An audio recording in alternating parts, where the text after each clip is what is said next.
آپ کو ایک ایسی کہانی سنانے جا رہے ہیں جس کا تعلق سکھر کے قریب ایک پرانے مگر خوشحال گاؤں سے ہے۔ یہ گاؤں اپنی زمینوں کی زرخیزی اور پرانے کلچر کی خوبصورتی کی وجہ سے مشہور تھا۔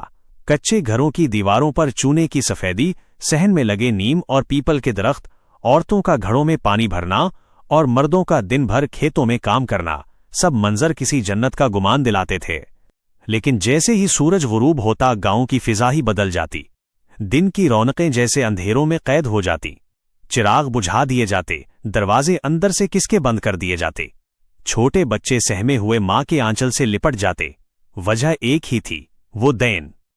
کہا جاتا تھا کہ کئی سال پہلے دو کزن لڑکیاں جن کی عمر بمشکل 17 اور 18 سال تھی، ایک رات کھیل کھیل میں باہر نکل آئیں۔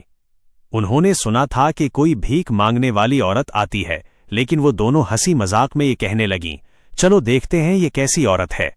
گاؤں کے سب گھروں کی طرح ان کا گھر بھی بند تھا، مگر آدھی رات کو جیسے ہی کسی نے ان کے دروازے پر دستک دی اور بھیک مانگنے کی بھاری آواز گونجی، اللہ کے نام پہ دے دو، دونوں لڑکیاں کانپتے ہوئے بھی تجسس میں آ گئیں اور دروازہ آہستہ سے کھول دیا۔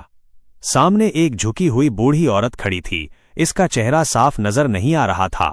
وہ کچھ آگے بڑھی، لیکن لمحے بھر میں اس کی شکل بدل گئی، چہرہ سڑکنے لگا، آنکھیں انگاروں کی طرح دہکنے لگیں اور دانت خنجر کی طرح باہر نکل آئے۔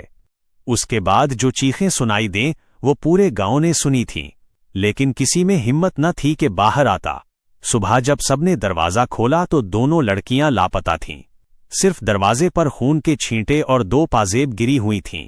اس دن کے بعد پورا گاؤں اور زیادہ خوفزدہ ہو گیا۔ کئی سال گزر گئے مگر کسی نے رات کو باہر نکلنے کی ہمت نہ کی۔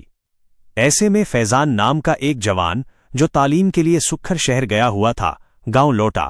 وہ 30 سال کا مضبوط اور نڈر لڑکا تھا۔ اس کی بہن سائرہ اب 20 سال کی ہو چکی تھی اور ماں باپ بوڑھے ہو گئے تھے۔